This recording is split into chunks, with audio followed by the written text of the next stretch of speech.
This is the Portland Press Herald Business Breakfast, recorded live at the Portland Public Library on February 28th, 2018. The topic this month is tax cuts, helper hindrance. Our panel is Karla Brannen, a tax manager at Albin, Randall, and Bennett in Portland, Justin Coffin, financial advisor, Rockland Financial Group at UBS Financial Services, and Kris Eimicke, partner at the law firm Pierce Atwood, LLP. The moderator is Portland Press Herald reporter J. Craig Anderson. Hi, everybody. Hi. Thanks for coming. So, of all the topics we've done in these forums, I think this is probably the most intimidating one that, certainly for me, I've been reporting on these tax code changes since they were implemented, and I still don't understand half of it. But luckily, we've got a great panel of experts that's going to help walk us through what these changes could mean for you in your business. So to my immediate left, we have Karla Brannen, who's a tax manager at Albin, Randall, and Bennett in Portland. She focuses primarily on tax compliance and planning for a wide range of clients. Karla works with a significant number of high-wealth individuals, corporations, partnerships, LLCs, and private foundations. She also leads the onboarding of new hires at Albin, Randall, and Bennett. Karla is also the president of the Maine Society of CPAs and a member of the AICPA Council. And then to her left, we have Justin Coffin, who's a financial advisor with Rockland Financial Group at UBS Financial Services, where he and his team focus on comprehensive planning for business owners and individuals. Prior to joining Rockland Financial Group, Justin worked both as a tax manager at a regional accounting firm and as a general practice attorney in the Mid-Coast area. And then finally, all the way over on my left, we have Kris Eimicke.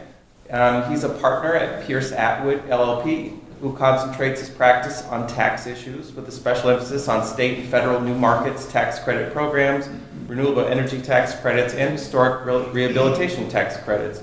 Kris also regularly advises businesses, tax-exempt organizations, and individuals on tax issues related to a variety of business transactions, as well as representation before the Internal Revenue Service, state revenue agencies, and the courts on income tax and property tax. So we have a really experienced panel. And I guess, maybe I'll start off with you, Karla. Maybe you could just tell us, sort of in a general way, how big of a deal is this tax code change? How significant is it? One of the biggest changes is kind of reading the law and understanding and interpreting it. There's not a lot of guidance and regulation. Interpretation is taken in many different ways. The biggest change I think we'll see are, the business taxes. So the C Corp rates decreased from a graduated rate to 35% down to 21%. They've also repealed the AMT for C Corps, which can affect quite a few taxpayers. And for pass-through entities, they have created a 20% qualified business income deduction, which is trying to help bring down pass-through income to a tax rate comparable to the C Corp rates. So those are my interpretations of some of the biggest changes. How about let's move to Justin? Which of these tax code changes do you think will have the biggest impact on businesses in general? I think the answer to that question is probably, and Karla and I were talking about this before, a lot of this is it depends sort of circumstance. Mm-hmm. So I think the answer to that question may be different if you're talking about a typical business in the state of Maine versus a large publicly traded company, or the kind of businesses you might find in the tech corridor of Massachusetts or out in Silicon Valley. So I would say Maine, from a business standpoint, I think one of the biggest changes is going to be the pass-through deduction. We have a lot of S corporations in the state of Maine. We have a lot of LLCs and partnerships, and I think that it will have probably a net positive impact over the at least the short term. Obviously, the pass-through deduction phases out at the end of 2025 as opposed to the corporate tax cut. But as Karla said, how big the impact is and how it actually applies to Maine business owners is still a little bit up in the air. We've got the rough framework, but as anybody who spends some time with taxes, because you've got nothing better to do with your life, knows that a lot of the magic happens in Treasury regulations, a lot of the magic happens in tax court decisions and private letter rulings. And this is complicated enough, we just don't have the answers to a lot of those questions yet. So we've got the broad framework, but I would say that probably the pass-through for Maine businesses is going to be one of the biggest pieces of this legislation. Okay. Kris, what kind of questions are you getting from clients about the new tax code? Sure. Before I get into that, Craig, I'll just give you my thoughts on the question you asked Karla, because, is this a big deal? Is it not? It's a medium deal. And when Greg read those two quotes, it got me thinking that it's both things, right? I don't know how a tax cut can be beautiful, but it's a big tax cut, certainly. And it's also a terribly written bill. It was drafted in the middle of the night by people who honestly didn't know what they were writing frequently and didn't understand how these things worked. So from a tax lawyer, a tax accountant compliance view, it's really hard to figure out what was intended in some of these things. And you're left dealing with, well, this is what makes sense, so I think this is what we're going to do, or this is how it's supposed to work, which is a real challenge for us. And then your question, Craig, was sort of what questions are we getting? What are the big, areas where people have either confusion or concern about these changes? Well, confusion, I think, is easy, and it's the new pass-through deduction that was passed. The idea that this is a tax simplification is laughable. It's easily one of the most complicated pieces of the Internal Revenue Code at this point. And it's brand new, and we have no regulation on it, very little guidance from the IRS. And the simplest explanation I found of this was written on Forbes, and it was 7 pages long. And that was the simplest explanation that was a bit of understandable if I wanted to forward this to a business person client. Here, go read this. I do this for a living, and it took me a long time to read through that and understand what was happening. Because of the way it works, the exceptions to the exceptions, the various qualifications, the various limitations, they all have to be considered. So that's just really complex, and it's honestly, it's not reasonable to expect business people to understand how this is going to affect their possible. I think it's probably easier to understand, well, this is how it will affect my business. I'm in the newspaper business, and this is what it's going to do for me. It's much harder to deal with people who are considering transactions, considering acquiring businesses, acquiring real estate. How is this going to work for me? Because of the way it works, it can affect 2 individuals who own 2 pieces of commercial real estate that look exactly the same, that earn the same amount of rental income, can be taxed differently under this law because of the limitations in how they apply. And that's really difficult to understand, and it's really difficult for an advisor, I would imagine, at least for me, to say, to put out generalities about, well, if you're going to do this, then this is probably what we want to do, because generalities don't apply with this piece of the law, at least. And Karla, I want to ask you the same question, but I was wondering first, could you just kind of help our audience understand what we mean when we're talking about pass-through income? Thank you. So pass-through income is businesses that are set up as corporations, partnerships, LLCs, and the business doesn't actually pay tax. The business income would pass through to the owners of those businesses, and they report and pay tax at their individual tax level. I see. So their profits would get taxed as personal income? Correct. Okay. I wanted to ask you also, as an accountant, what are the main concerns or points of confusion that your clients have brought to you for advice? One of the biggest questions we're getting right now is whether to convert S Corps to C Corps because of the lower tax rate. And at this point, we're not really pushing our clients to change from an S Corp to a C Corp. It really depends on the business, it depends on the owners, and it depends on the long-term goals of the business. So just to make sure I understand and everyone else, an S Corp would be one of these pass-through entities, right? Correct. And a C Corp would just be subject to this new corporate tax, this 21% tax?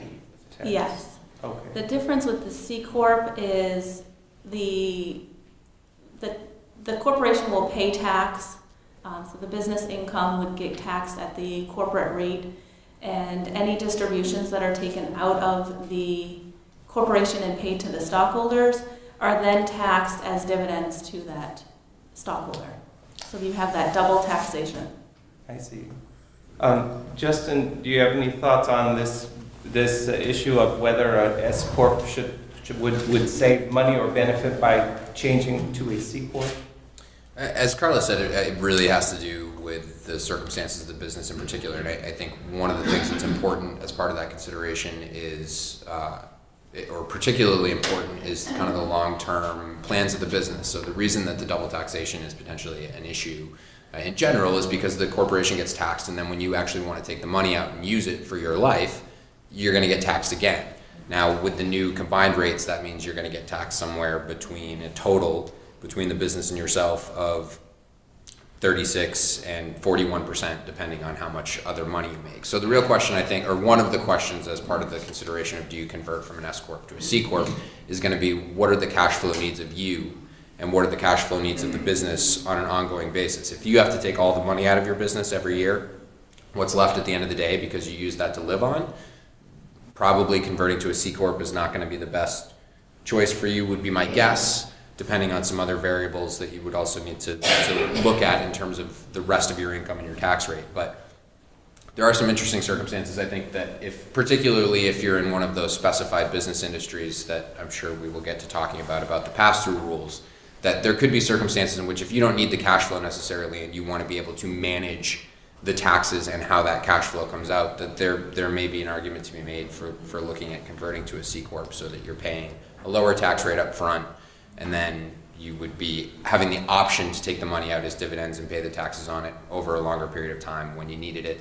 And there's also some interplay with M&A transactions and acquisitions and paying interest and things like that may play into that. So again, unfortunately, I feel like some of the answers may be unsatisfactory, as both Kris and Karla have said. The only way to determine whether or not this is right for you is to actually sit down and run some hard numbers and have some conversations with your attorney, your accountant, your advisors to understand how this is going to potentially impact you and your business specifically, as opposed to the generalities. And I think one of the things that's difficult for everybody is the questions you get and the clients that come in and want to talk about these sorts of things are, in some sense, if we haven't done our job and gotten to them on the front side, it's being driven by the kind of headline news about all of this, which is very much generalities. It's very much just broad strokes. And so people come in and go, I should convert to a C Corp, right? And you're like, no, there's a lot more that goes into that calculus. I see. Kris, do you have any additional thoughts on this S Corp versus C Corp issue? Sure. I think you could even broaden the issue a little bit. I don't want to get lost in some of the details. So S Corps are one type of pass-through entity. Partnerships, or LLCs, taxes partnerships, are another type of entity, and they're pass-throughs as well. And so the question is really, should I be a pass-through entity, meaning a partnership or an S Corp, or an LLC that's solely owned by an individual, or should I be a C Corp? One, the latter being an entity that pays tax itself, the former being one that doesn't. That's a question. Can I suggest you characterize the sole proprietorship as a pass-through?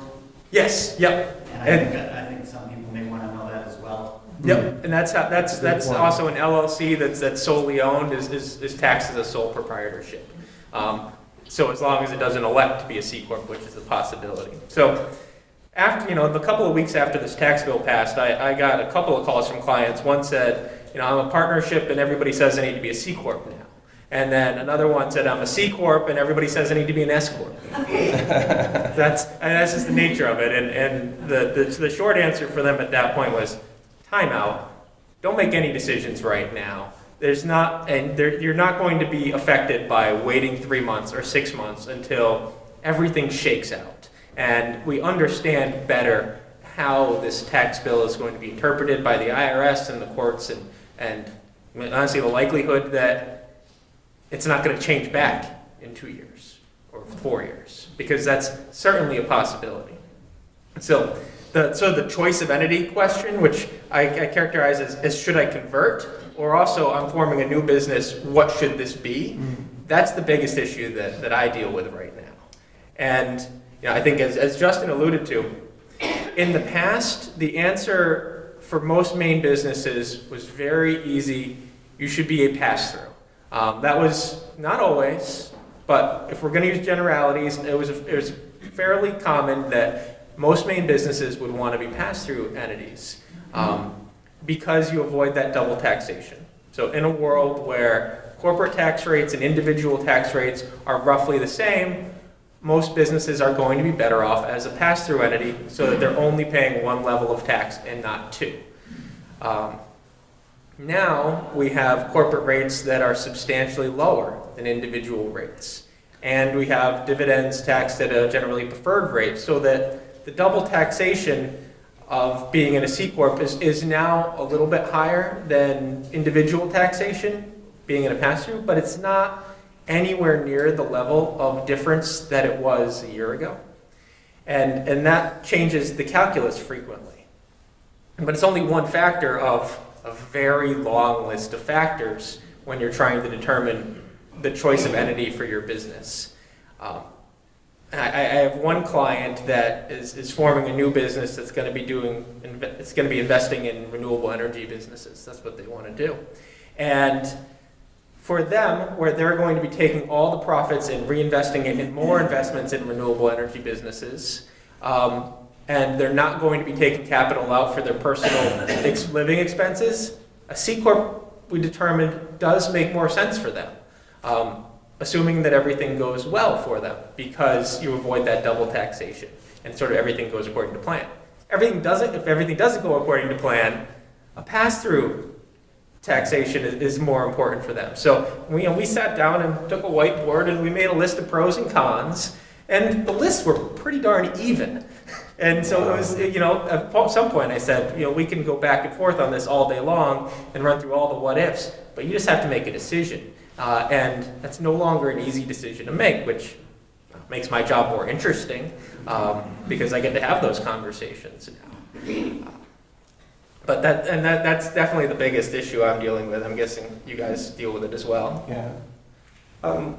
Karla, I want to ask you about this new corporate tax code. Is that 21%, is that real? I mean, is that going to really be the effective rate for most businesses, most corporations, or are there other things that are going to offset that savings?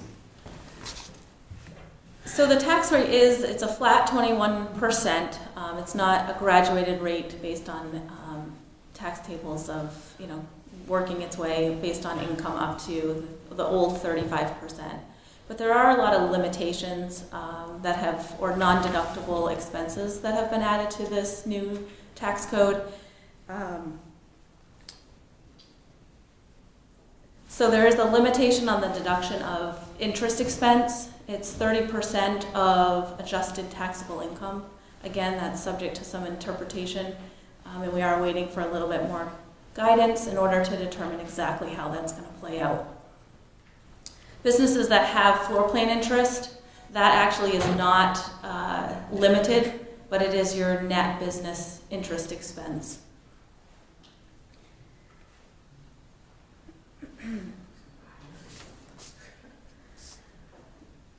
Entertainment expenses are now non-deductible, so if you pay for entertainment for your employees, you can no longer deduct that. So that's going to offset the lower tax bracket by not allowing certain deductions. Employee transportation fringe benefits, so if you pay for, at least for Maine, if you pay for parking for your employees, that's no longer a deductible expense at the employer or the business level. Mass transit for companies that actually have mass transit. Like-kind exchanges, which are exchanging a like piece of property. So if you're a business owner and you bought a vehicle and you decided to trade it in for a very similar vehicle, you could defer the tax on any gain that you may recognize. So that is no longer allowed for property other than real property. So that would be real estate. You can still do a like-kind exchange. And then they've replaced the DPAD deduction, which was the domestic production activities deduction, which was a set percentage for companies that manufacture or produce their products. That's been replaced with this qualified business income deduction, which is the 20%. Again, there's certain businesses that don't qualify for that. So, and it's also phased out at certain income levels. So again, that can offset some of that reduced tax rate. Wow, so there's a lot of things. There's a lot of moving parts. Yeah. Karla was just getting started, I think, on that list. Is that the 7 pages you were talking about? That was not comprehensive. Oh, yes, sir. I have a question about magic.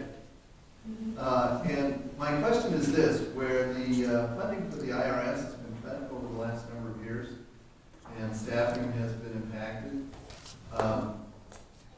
when would you guess that some of this information would be digested by the IRS to provide some guidance?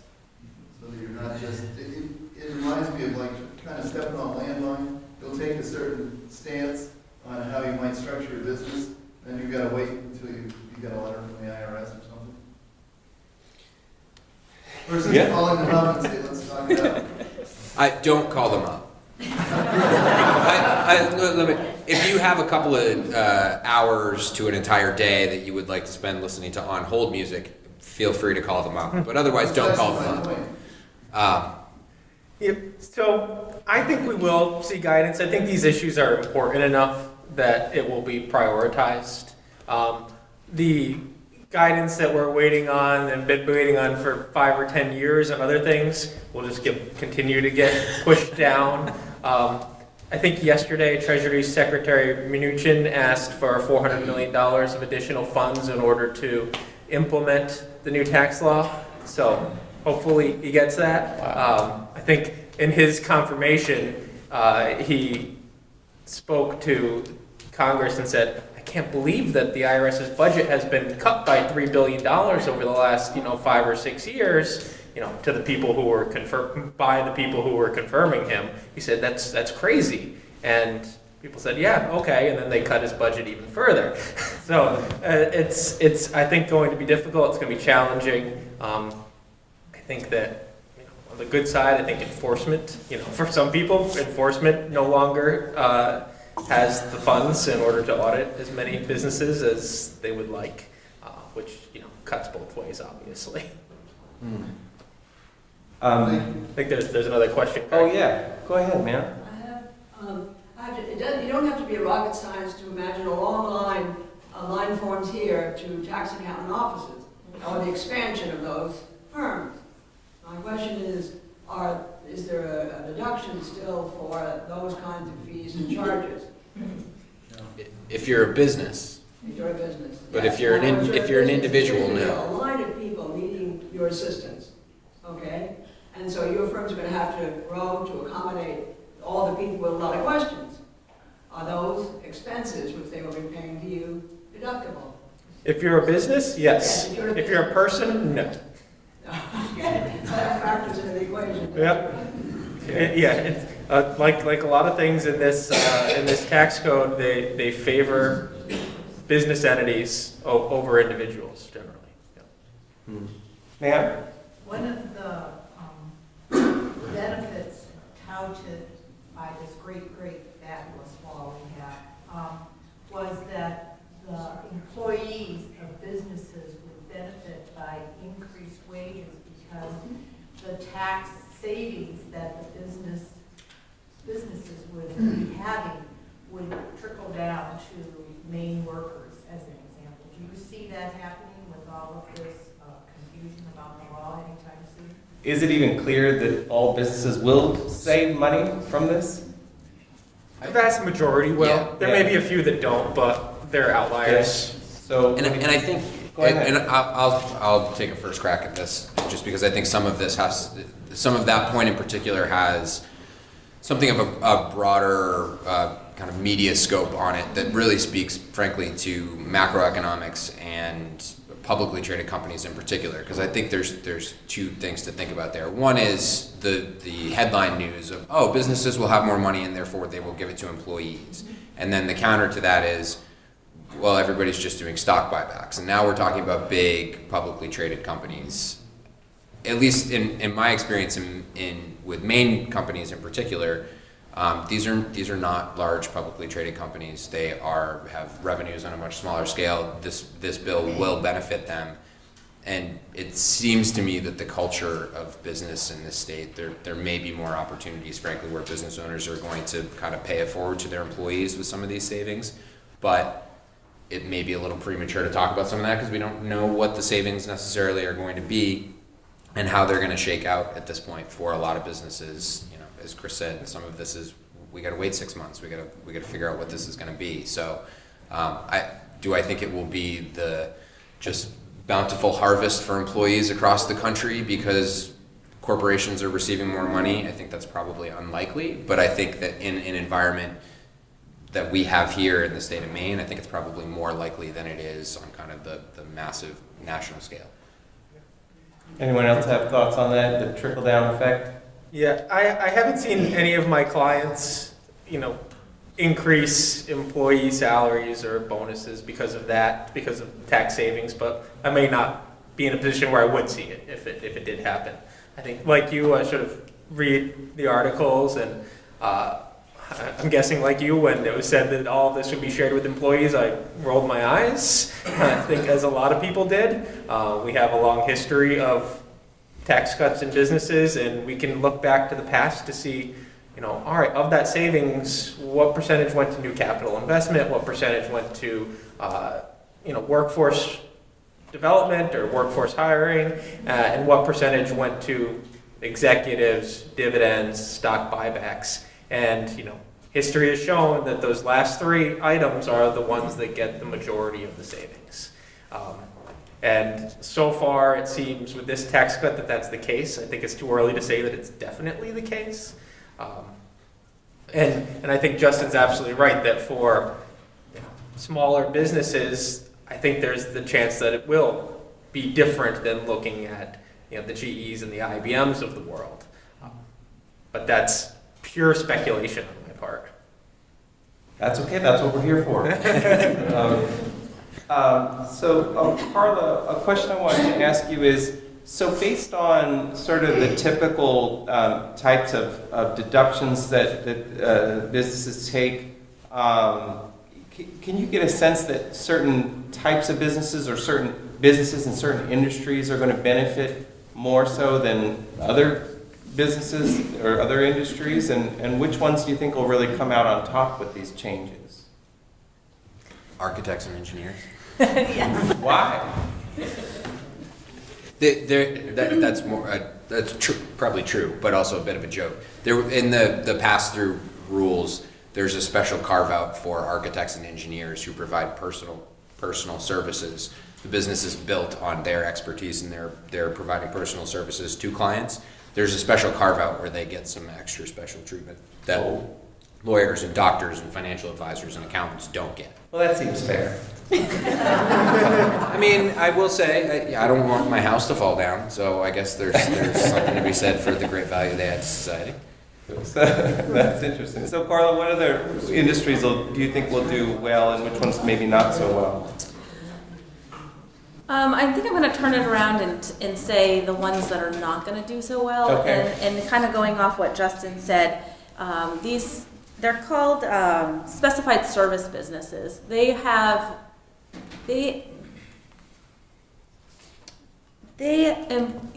types of businesses involve the performance of services. So health, financial services, brokerage services, any trade or business where the principal asset of such trade or business is the reputation or skill of one or more of its employees. So that's such a wide range of service businesses. They have, as Justin said, they have this carve out for these specified service businesses for the 20% qualified business deduction, where their limits are a lot lower than everybody else.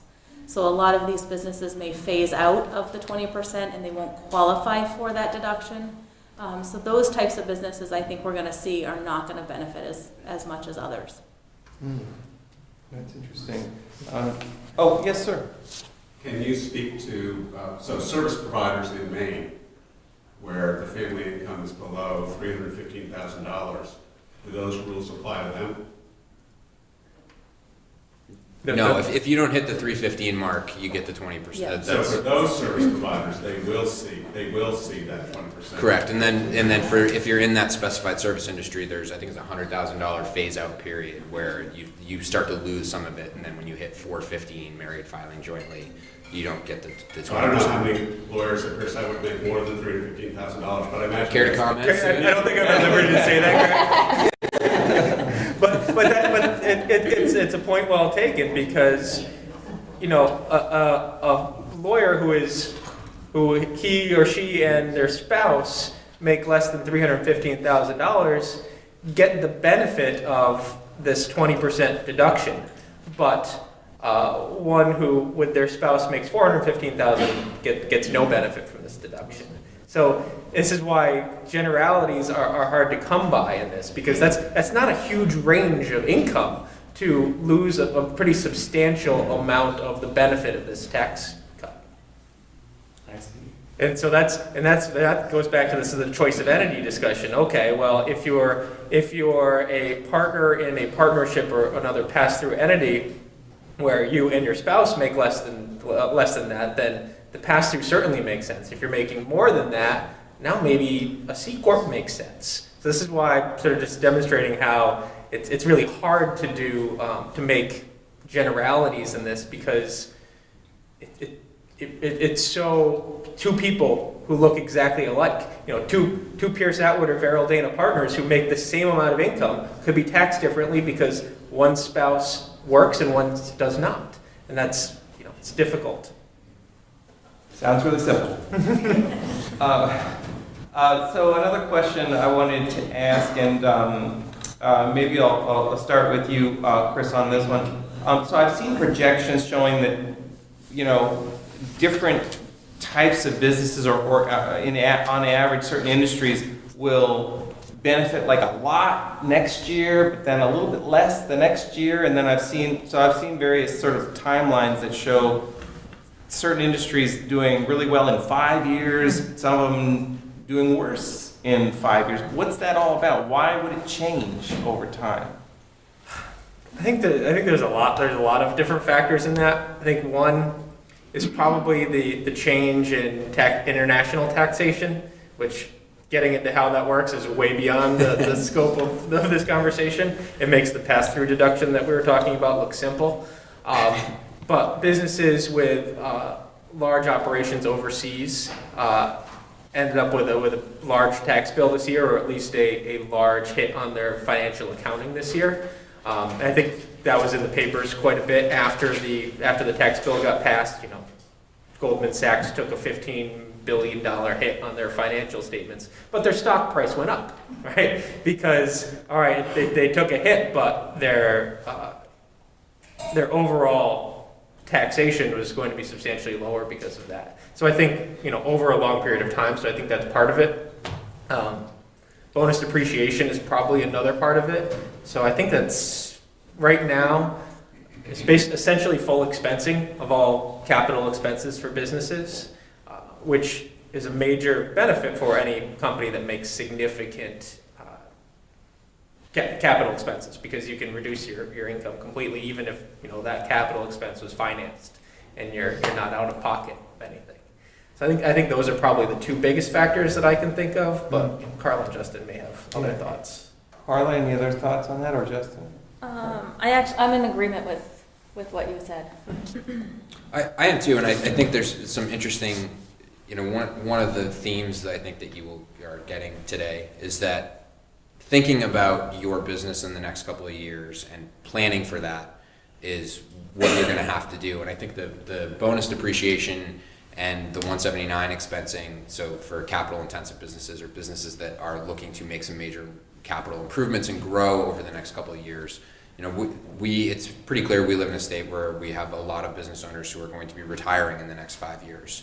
The baby boomer are transitioning out of their businesses, they're giving it to their kids, they're selling it, they're shutting them down, whatever they may be doing. And I think for the next couple of years, there's some interesting opportunities for businesses that would like to kind of ramp up before they get to a point where they're going to be ready to sell the business or transition it. And there's some good opportunities there. But as the papers and everything else show, the bonus depreciation and those sorts of tax benefits are going to start to phase out over the next couple of years. And then a lot of this stuff is set to phase out altogether in the beginning of 2026. And we don't, tax planning and all those sorts of things can't really happen that far out, frankly, because everything could change in 2018 or 2020 or 2022. But there are some interesting opportunities that with some planning, businesses in Maine can take advantage of right now over the next couple of years.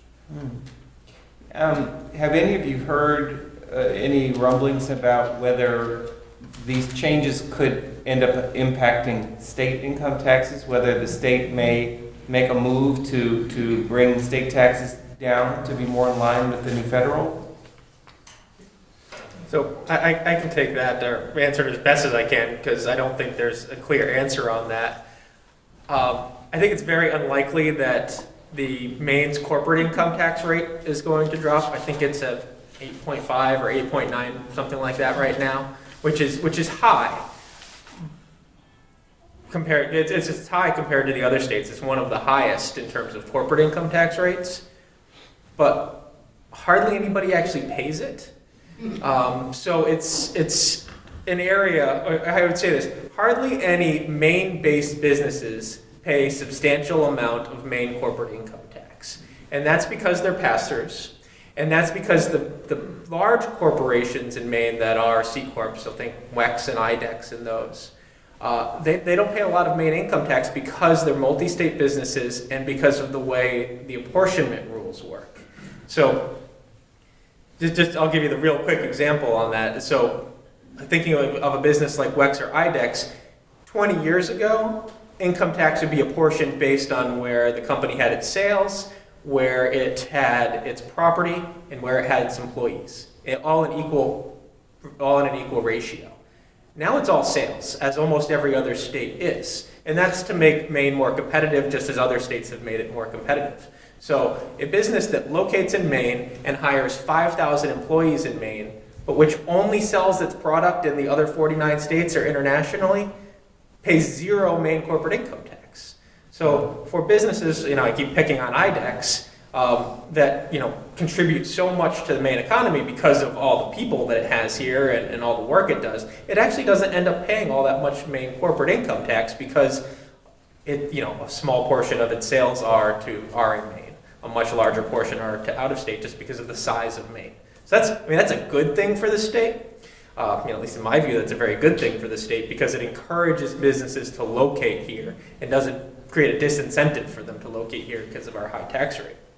You can compare that with, an Exxon, who might pay more income tax to Maine even because a lot of their sales are here, but don't really have a significant employee base here. So reducing the Maine corporate income tax rate shouldn't be a priority for the state, and I don't think it is because it's sort of working as it should. The question that the state's going to have to deal with is what to do with the pass-through income tax deduction. Whether that's going to be, so the Maine conforms to the federal income tax code up to a certain date. And right now that's December 2016 or January 2017, something like that. And the question that the legislature is dealing with right now is, well, do we conform through this tax act, through the Tax Cuts and Jobs Act? And if they do conform completely, then every Maine business that's a pass-through will get the benefit of this 20% income tax deduction to the same extent they would if they got it federally. The Maine Revenue Service is making a presentation either this afternoon or tomorrow, I can't remember which, to the tax committee of the legislature on conformity. And I think what they're going to talk about is how much is it going to cost.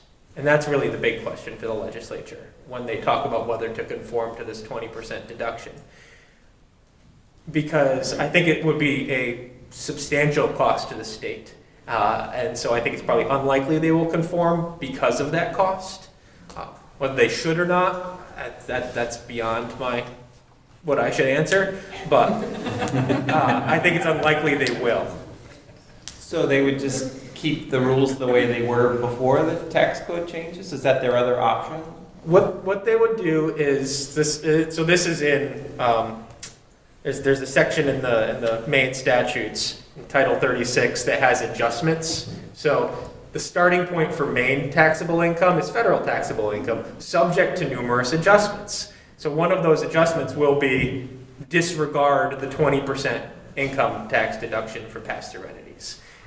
If there's others that say disregard bonus depreciation, which the state has traditionally done, but then given a credit instead. So I think it's likely they will do something like that.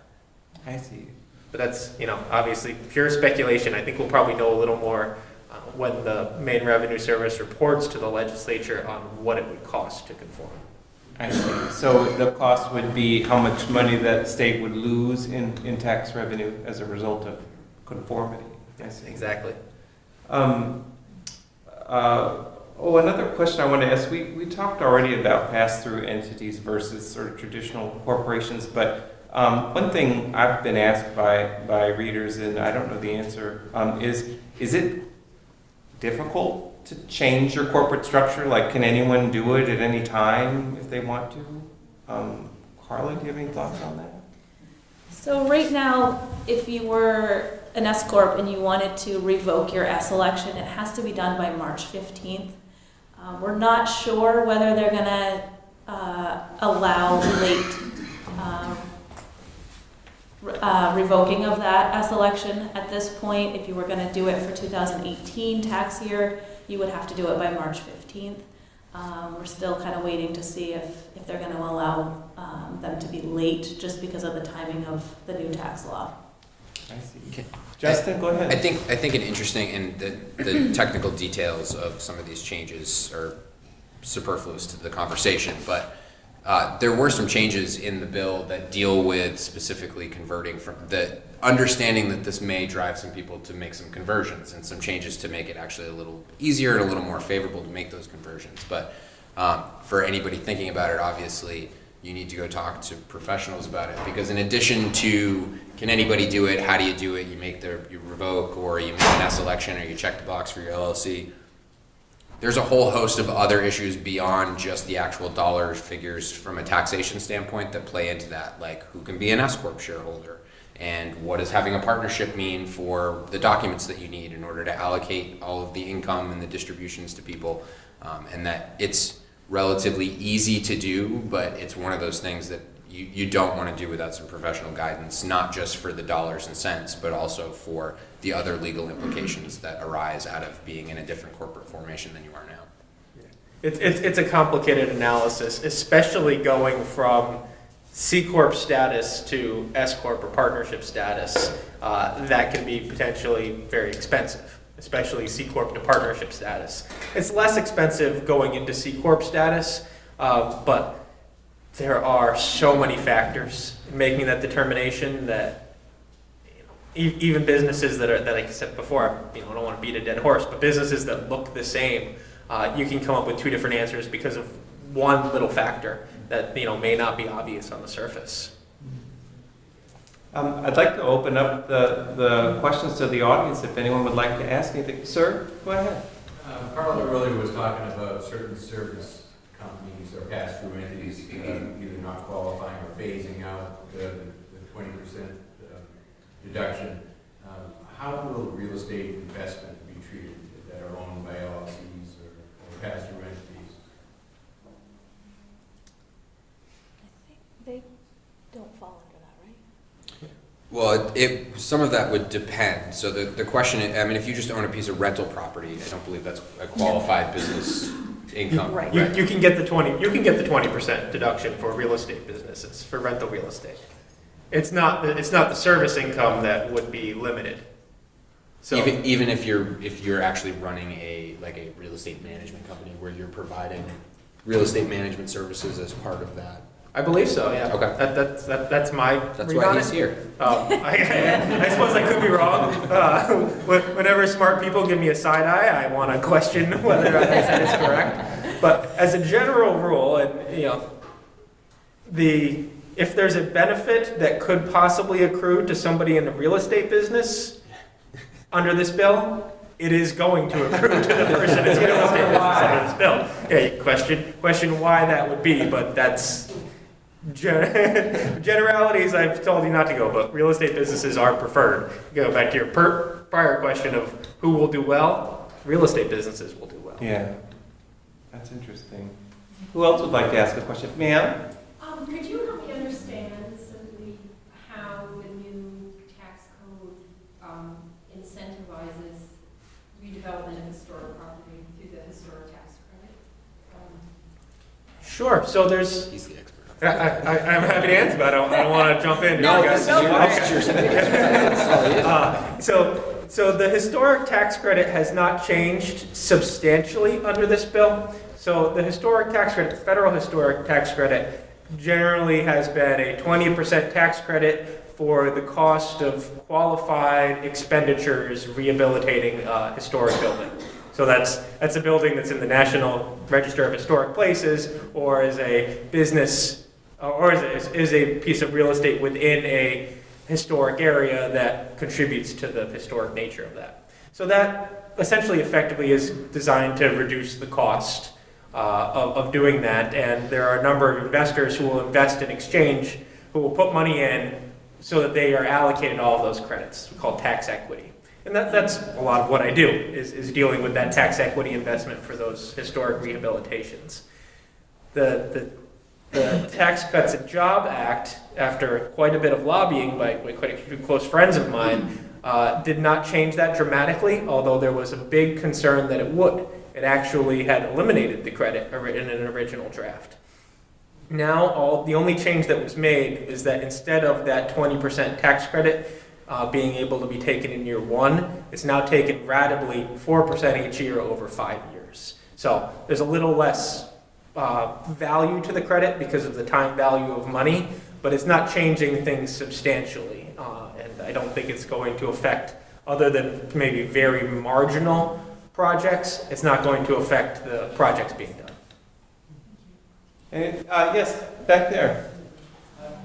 In regards to ESOPs, employee stock opportunity programs such as the Marines Collision, has the new tax code affect ESOP differently than any of the other corporations you mentioned earlier?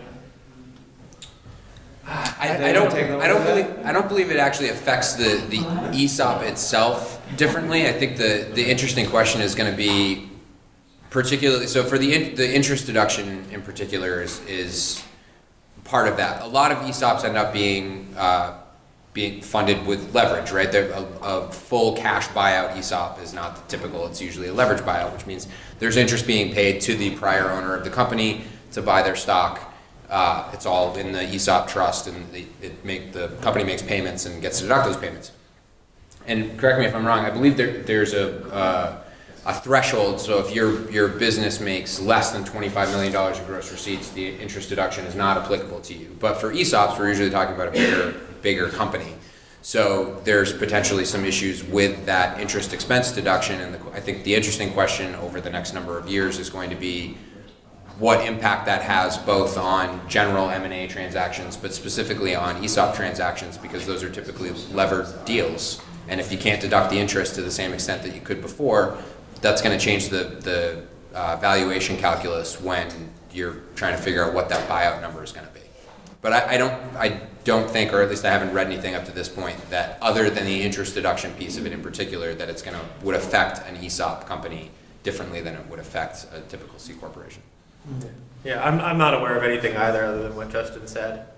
There's a bill before the Maine state legislature to encourage sale of businesses and employee ownership through ESOPs. So there may be more incentive to do those types of transactions in Maine if that bill passes. Other questions, sir? One of your themes has been that this has a different impact on different people depending on their context. Broadly speaking, how does this act affect people who live in Maine versus people who live across the border in New Hampshire? Is there anything Who benefits more from this act? New Hampshire, without a doubt. Yeah. One of my primary concerns with this bill was the limitation on state and local tax deduction by individuals. So right now, in 2017, Mainers of all stripes who itemize their deductions could deduct all of the state and local taxes they pay, income tax to the state, property tax to your town, and now it's limited to $10,000, which effectively increases everybody's federal tax rate in Maine who would pay a significant amount of taxes. We just went through a 3% income tax, and when Maine had the 3% income tax surcharge, which a lot of people, and myself included, thought that was not great for the state of Maine because of the impact it would have on high net worth individuals, particularly investors who are mobile and can do their business anywhere. The effect of this state and local tax deduction limitation is almost exactly the same when you throw the numbers out there as that 3% income tax surcharge would have been. So it's now, as you know, these are a lot of my clients, as they're thinking about, should I spend 7 months of the year in Florida instead of the current 5 months of the year I spend in Florida? The calculus is now weighted more towards moving out of state, which is obviously not what the state of Maine wants. And we lose not only the income taxes, but the other benefits of having those people here. So that's one of the biggest concerns I have with the bill for the state of Maine. And I'll add on to that by saying, we've talked a lot about the business provisions, but there's a lot of changes to the individual side of things. And again, with broad strokes, positive, I think, for most people, because there's some offsetting things for the state and local income tax deduction. But I think it's important to remember that you own a business, you run a business, and the business provisions are important. But at the end of the day, the business flows through to your actual life, and the individual provisions also have a pretty significant impact on how you're going to think about where you want to live and where you want to run your business, and when and how you're going to retire, and whether or not you should pass it on to your kids with the new estate tax changes and all those sorts of things. So the business pieces are all obviously kind of the first step of analysis in your business, but the changes to the individual stuff are pretty important as well, and some of them are a little more pernicious than I think have been widely reported. Yeah, in the effort of simplification, and things were simplified on the individual side, so rank and file employee who's not an owner of the business, things were significantly simplified for them. But that simplification has some, I think, negative consequences, especially for high income people, and high income people in high tax states especially.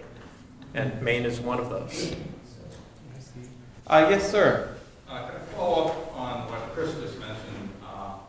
So for the pass-through entity owner who's a resident in Maine, and they pay Maine income tax on that pass-through, they're subject to that $10,000 limit when they try to deduct the Maine tax associated with that pass-through entity.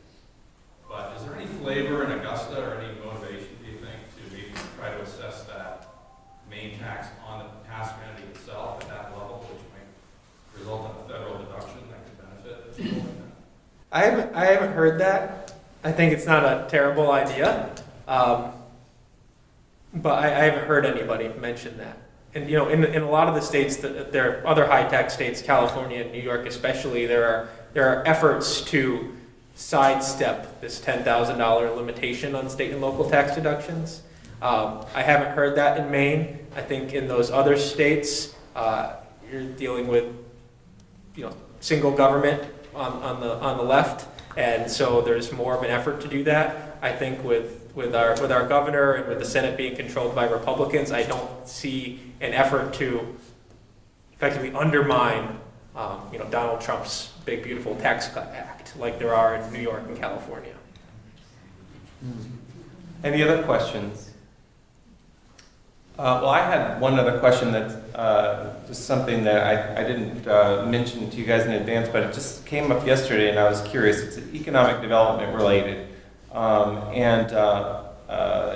The Maine Department of Economic and Community Development put out something yesterday saying, talking about how the new Tax and Jobs Act creates these things called opportunity zones that are going to, I guess, be good for economic development in maybe low-income areas. Have you guys heard anything about these things and what their purpose is and what they're supposed to do?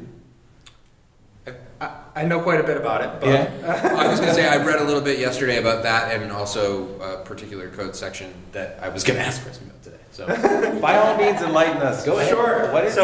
I'm actually pretty excited about opportunity zones. So what the idea in opportunity zones is to create economic development in low-income areas. And for other provisions in the tax code, particularly the new markets tax credit that I work with quite a bit, the U.S. Treasury determines on a census tract by census tract basis which areas are considered low income, and that's based on poverty level or median income level in that census tract. And then they put out information as to which are low income and put out all of that information. So right now we're sitting in a low income census tract. There's about 9 census tracts on the Portland Peninsula, 8 of which qualify. And which is sometimes hard when I'm sitting in Pierce Atwood's offices to tell people we're sitting in a low-income area. But it's true. And for a while, Millinocket and East Millinocket didn't qualify, so you get some weird results. But so what these opportunity zones allow is the governor of each state can designate 25% of the low-income census tracts and 5% of any census tract that's contiguous to a low-income census tract as opportunity zones. And once designated as an opportunity zone, that makes it eligible to receive investments from something called an opportunity zone fund. So what happens is that businesses, corporations, or individuals with capital gains in a particular year. So let's say I'm very lucky and I sold my business for a lot of money this year and I have a $10 million capital gain in 2018 that I would pay normally $2.3 million in tax on federally. Instead, what I can do is take that $10 million, invest it in an opportunity zone fund, which are to-be-created organizations that then invest in businesses in the low-income communities. So if I take my $10 million, give it to the fund, they then invest in startups, down the street, or a paper company in Rumford, or something along those lines. And I don't pay income tax. I don't have to pay that $2.3 million until either I sell my investment in the Rumford Paper Company or the Portland startup, or December 31st, 2026. The earlier of those is the soonest I pay my tax. So it's a tax deferral mechanism, essentially. I've been telling people it's almost like an interest-free loan from the government. And there are even more benefits, because if you hold that investment through 2026, then you only pay tax on 85% of the gain you otherwise would have paid tax on. So I get to pay my tax a lot later, and I get to pay a lot less. And then moreover, the third benefit is, let's say that investment that I made in that paper company or that startup here in Portland, if I then sell that investment in the startup in Portland at a gain later on in 2027 or 2030 or however, I don't pay any tax on that at all. So the idea here is to take all of these unrealized capital gains that individuals and corporations are holding on to and have them put it to work. But not only put it to work, but put it to work in areas that really need that investment. And so right now, the governor is in the process of determining which census tracts he's going to designate, and we're trying to work with him and Commissioner Gervais from the DECD to try to get the right census tracts designated. So I think there's $6 trillion in unrealized capital gains across the U.S. right now. So if only 1% of those get used in this way, that's $60 billion. 1% would make this the largest economic development program in the country right now. So it has a lot of possibility. It could fizzle out and nobody could use it, or it could be really, really important to impacting low-income areas. Wow, that's really interesting. Well, before I close out, does anybody have one last burning question? No? Well, hey, I'd like to thank all of our panelists. If you wouldn't mind giving them a round of applause. They've been great.